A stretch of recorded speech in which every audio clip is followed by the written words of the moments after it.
ৰহাত চুতীয়া যুৱ সন্মিলনৰ সংবাদমেল ৰহা আঞ্চলিক সাংবাদিক সন্থাৰ কাৰ্যালয়ত শুক্ৰবাৰে দুপৰীয়া নগাঁও জিলা চুতীয়া যুৱ সন্মিলনে এখন সংবাদমেল সম্বোধন কৰে।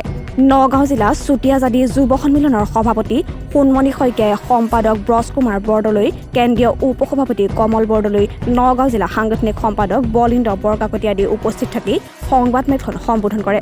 সংবাদমেলখনত চুতীয়া উন্নয়ন পৰিষদৰ নগাঁও জিলাৰ সদস্য পংকজ বৰাই বিভিন্ন দুৰ্নীতি অনিয়মৰ আশ্ৰয় লোৱা বুলি অভিযোগ কৰি চুতীয়া উন্নয়ন পৰিষদৰ পৰা শীঘ্ৰে কাৰ্যকৰী হোৱাক লৈ নিলম্বন কৰিবলৈ অসমৰ মুখ্যমন্ত্ৰীক আহ্বান জনায়। এই সম্পৰ্কত চুতীয়া উন্নয়নৰ সন্মানীয় অধ্যক্ষকো ব্যৱস্থা গ্ৰহণ কৰিবলৈ নগাঁও জিলা সমিতিয়ে আহ্বান জনাইছে।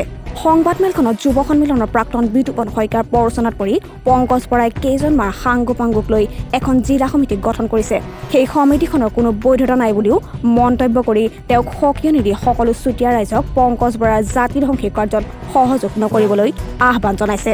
একেখন সংবাদমেলতে চুতীয়া জাতিক জনজাতিৰ মৰ্যাদা প্ৰদান কৰি স্বায়ত্তশাসন প্ৰদান কৰাৰো দাবী উত্থাপন কৰে।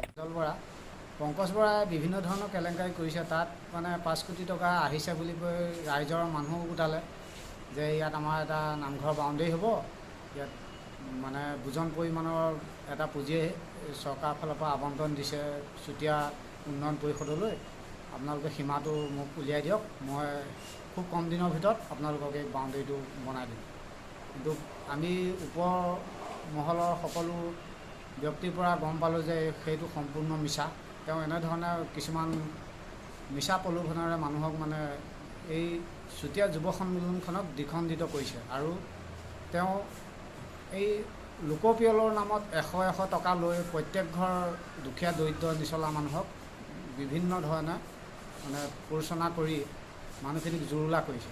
ৰহাৰ পৰা পংকজ বৰাৰ ৰিপৰ্ট, নিউজ টুডে অসম।